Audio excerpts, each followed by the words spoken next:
नमस्कार दोस्तों, मैं ओपी डाका। स्वागत है आप सभी का एसएससी क्लासेस सीकर के इस यूट्यूब चैनल में। दोस्तों, अपन जनरल साइंस में प्रकाशिकी पॉइंट पढ़ रहे थे।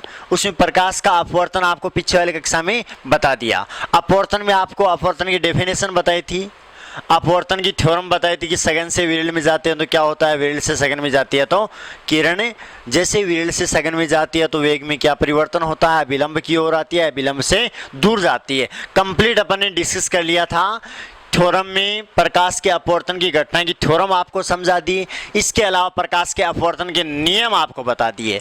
अब अपन पढ़ेंगे प्रकाश के अपवर्तन के मुख्य उदाहरण। ठीक है, ये आज जो नए बच्चे जुड़ रहे हैं, पीछे वाला वीडियो जरूर देख लेना, क्योंकि अपवर्तन का मतलब होता है कि जब कोई प्रकाश की किरण एक माध्यम से दूसरे माध्यम में जाती है तो अपने पथ से विचलित हो जाती है, उस घटना को प्रकाश का अपवर्तन कहते हैं। और फिर मैंने आपको बताया कि सघन से विरल में जाएगी, प्रकाश का वेग बढ़ेगा, वेग बढ़ेगा तो किरण विलंब से दूर जाएगी। सिद्ध करके आरेख के द्वारा आपको समझाया था। फिर ये बताया था कि विरल से सघन में जाती है तो प्रकाश का वेग क्या होता है, कम होता है, तो किरण विलंब की ओर झुक जाती है। ठीक है ना, ये भी बताया था क्योंकि वेग कम होगा। ये पूरी थ्योरम अपने पीछे वाली कक्षा में अध्ययन कर लिया है। ठीक है, अब अपन बात करते हैं प्रकाश के अपवर्तन के मुख्य उदाहरण। अब देखो, याद रखने का तरीका क्या है। अक्सर क्वेश्चन जब पूछा जाता है तो दोस्तों, ऑल कॉम्पिटिटिव एग्जाम की अपन बात करें तो डेफिनेट लगभग अपवर्तन का क्वेश्चन आता ही है, और अपवर्तन में उदाहरण का ज्यादा क्वेश्चन पूछा था दोस्तों। तो उदाहरण आप याद कैसे करेंगे? ऊपर, नीचे, टेढ़ा, मेढ़ा, छोटा, बड़ा। जहां क्वेश्चन में नाम आ जाए ऊपर, नीचे, टेढ़ा, मेढ़ा, छोटा, बड़ा, वहां दोस्तों क्या होता है, प्रकाश का अपवर्तन आएगा आंसर। ऊपर, नीचे, टेढ़ा, मेढ़ा, छोटा, बड़ा, वहां दोस्तों आंसर क्या आएगा, प्रकाश का अपवर्तन आएगा। जैसे एग्जाम्पल की अपन बात करें, सबसे पहला एग्जाम्पल है पानी में रखा सिक्का। पानी में रखा सिक्का ऊपर उठा हुआ दिखाई देता है, ऊपर उठा हुआ दिखाई देता है। ध्यान देना भाई। तो बोलो किसके कारण? क्वेश्चन आपसे पूछे प्रकाश की किस घटना के कारण पानी में रखा सिक्का ऊपर उठा हुआ दिखाई देता है, दोस्तों आंसर क्या आएगा, प्रकाश का अपवर्तन आएगा। क्लियर है ना? फिर पानी की टंकी का तल ऊपर उठा हुआ दिखाई देता है, दोस्तों किसके कारण? प्रकाश का अपवर्तन। उसके बाद अगला एग्जाम्पल है पानी में रखी धातु की छड़ें। पानी में रखी धातु की छड़ें टेढ़ी या तिरछी दिखाई देती है, टेढ़ी या तिरछी दिखाई देती है। बोलो किसके कारण? प्रकाश का अपवर्तन। नाम आ गया टेढ़ा। इसके अलावा नेक्स्ट एग्जांपल है रात्रि में तारे टिमटिमाते हुए दिखाई देते हैं, टिमटिमाते हुए दिखाई देते हैं। किसके कारण? प्रकाश का अपवर्तन। ध्यान रखना। इसके अलावा अपन ये कह सकते हैं दुनिया के पार रखी वस्तु, दुनिया के पार रखी वस्तु हिलती हुई दिखाई देती है, हिलती हुई दिखाई देती है। बोलो किसके कारण? प्रकाश के अपवर्तन के कारण। ध्यान रखना दोस्तों। उसके बाद अपन बात करने वाले हैं कि जब सूर्य उदय होता है, सूर्य उदय होता है या अस्त होता है तो हमेशा बड़ा आकार का दिखाई देता है। इसका क्या कारण दोस्तों? छोटा बड़ा नाम आ जाए, प्रकाश का अपवर्तन। जब सूर्य अस्त होता है या उदय होता है तो बड़े आकार का दिखाई देता है। किसके कारण? अपवर्तन के कारण। उसके बाद सूर्य अस्त होता है, सूर्य अस्त होता है तो क्षितिज से ऊपर दिखाई देता है, तो क्षितिज से ऊपर दिखाई देता है, यानी क्षितिज पर दिखाई नहीं देता। उसका क्या कारण है? प्रकाश का अपवर्तन। ध्यान रखना, पानी में रखा सिक्का ऊपर उठा हुआ दिखाई देता है दोस्तों, किसके कारण है? अपवर्तन। अपन अपवर्तन के उदाहरण की बात करते हैं। याद रखने का तरीका, ऊपर नीचे टेढ़ा मेढ़ा छोटा बड़ा नाम आ जाए दोस्तों, क्या करना है? अपवर्तन करना है। पानी में रखा सिक्का ऊपर उठा हुआ दिखाई देता है, किसके कारण है? अपवर्तन। पानी की टंकी का तल ऊपर उठा हुआ दिखाई देता है। पानी में रखी धातु की छत टेढ़ी या तिरछी दिखाई देती है। रात्रि में तारे टिमटिमाते हुए दिखाई देते हैं। धुएं के पार रखी वस्तु हिलती हुई दिखाई देती है। जब सूर्य अस्त होता है या सूर्य उदय होता है या अस्त होता है तो बड़े आकार का दिखाई देता है। सूर्य अस्त होता तो क्षितिज से ऊपर दिखाई देता है, क्षितिज पर दिखाई नहीं देता है। इसका कारण भी प्रकाश का अपवर्तन है। क्लियर है ना? एक अपन बात करें कि जब सूर्य अस्त होता है तो अचानक अंधेरा नहीं होता है, अंधेरा धीरे धीरे होता है। उसका भी क्या रीजन है दोस्तों? प्रकाश का अपवर्तन है, याद रखना। ठीक है ना? इस प्रकार ये मुख्य उदाहरण आपको बता दिए और याद रखने का तरीका मैंने आपको बता दिया। अपवर्तन की पूरी थ्योरम पिछले वाली कक्षा में मैंने क्लियर कर दी थी। क्लियर है ना? अब देखो भाई, ये ध्यान में रखना भाई आप सभी।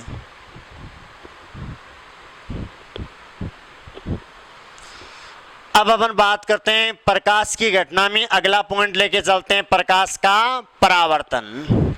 दोस्तों परावर्तन क्या होता है, ध्यान देना। प्रकाश का परावर्तन, परावर्तन किसको बोलते हैं? सबसे पहला क्वेश्चन तो ये पूछता है, पहले मैं एक क्वेश्चन बताता हूं। प्रकाश के परावर्तन की घटना होती है,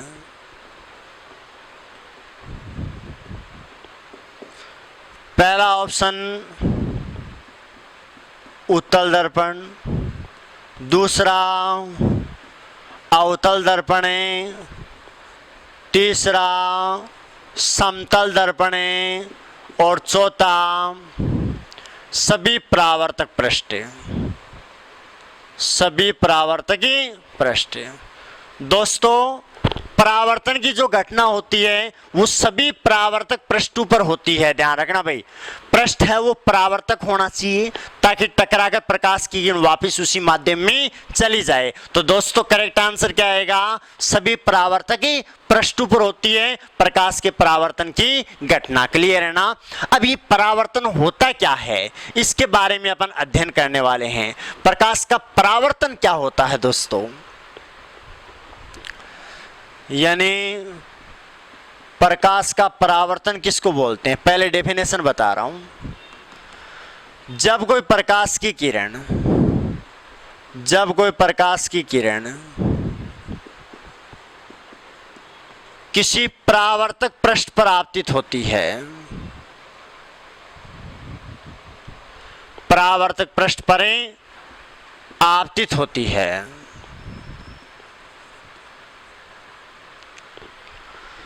यानी परावर्तक पृष्ठ का मतलब कोई समतल कांच ले लो आप या कोई दर्पण ले लो जिसपे स्टेनलेस स्टील या ऐसे पदार्थ की पॉलिश कर दो जिसको भेदकर प्रकाश की किरण पार नहीं कर सके। ठीक है ना? अर्थात अपन पॉलिश कर देंगे तो प्रकाश की किरण टकराकर वापस चली जाएगी, कोई भी परावर्तक पृष्ठ हो। ठीक है? जब कोई प्रकाश की किरणें किसी परावर्तक पृष्ठ पर आपतित होती है तो उससे टकरा करें,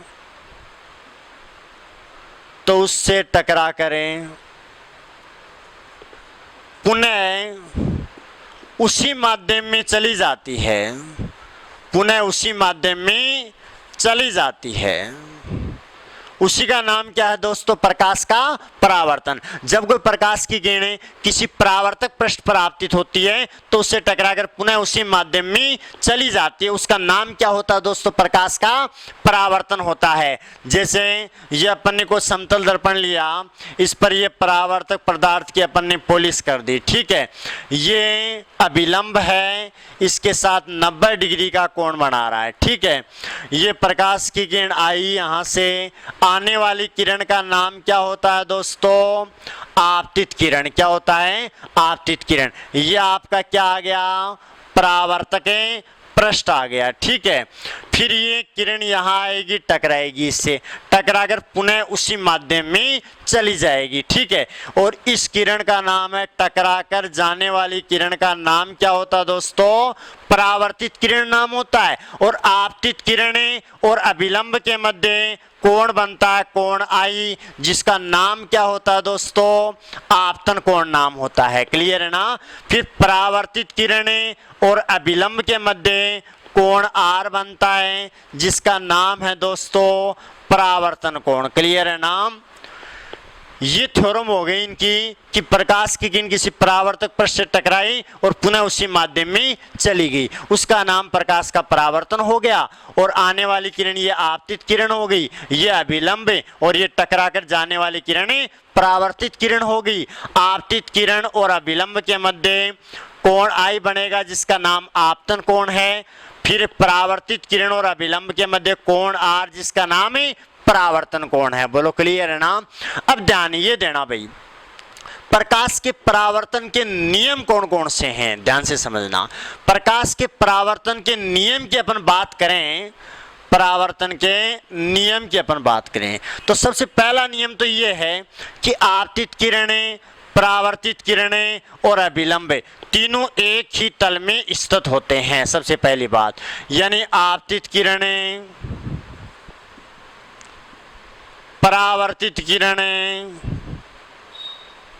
परावर्तित किरणें और अभिलंब तीनों एक ही तल में स्थित होते हैं, एक ही तल में स्थित होते हैं। बोलो क्लियर है ना? फिर दूसरी बात, ये आपतित किरणें और ये परावर्तित किरण, ये किरण जिस वेग से आएगी उसी वेग से वापस जाएगी, क्योंकि माध्यम नहीं बदल रहा दोस्तों।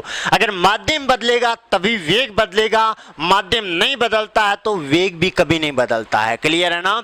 तो बोलो यहाँ माध्यम एक ही है, इसका मतलब है प्रकाश की किरण जिस वेग से आएगी उसी वेग से वापस जाएगी। यानी आपतित किरण का वेग, आपतित किरण का वेग बराबर क्या हो जाएगा दोस्तों? परावर्तित किरण का वेग। क्लियर है ना? आपतित किरण का वेग बराबर क्या होगा दोस्तों? परावर्तित किरण का वेग। और जहां वेग बराबर होता है दोस्तों वहां कोण भी बराबर होता है। अतः प्रकाश के परावर्तन में आपतन कोण का मान हमेशा परावर्तन कोण के क्या होगा दोस्तों?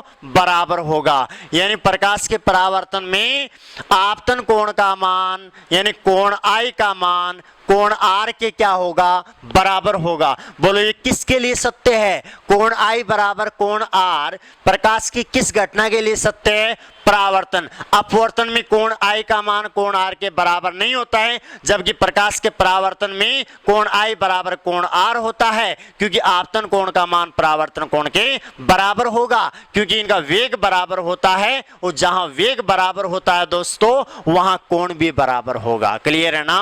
और लास्ट नियम ये बनता है कि परावर्तित जो किरण है उसकी चाल और आवृत्ति में कोई परिवर्तन नहीं होता है। परावर्तित किरणें की चाल व आवृत्ति अपरिवर्तित रहती है। क्या रहती है दोस्तों? अपरिवर्तित रहती है। ध्यान रखना भाई, क्योंकि चाल नहीं बदल रही है। जितनी चाल इस आपतित किरण की उतनी चाल क्या होगी? आपकी परावर्तित किरण की होगी। और ये परावर्तन के नियम आगे दोस्तों आपको ध्यान से देखना है इन नियमों को। क्लियर है ना? मैं उम्मीद करता हूं कि जितना पढ़ाया वो आपके समझ में आया होगा। और चैनल को शेयर और सब्सक्राइब करना मत भूलना और बेल आइकन जरूर दबा देना ताकि अगली क्लास का नोटिफिकेशन आपके पास पहुंच जाए दोस्तों।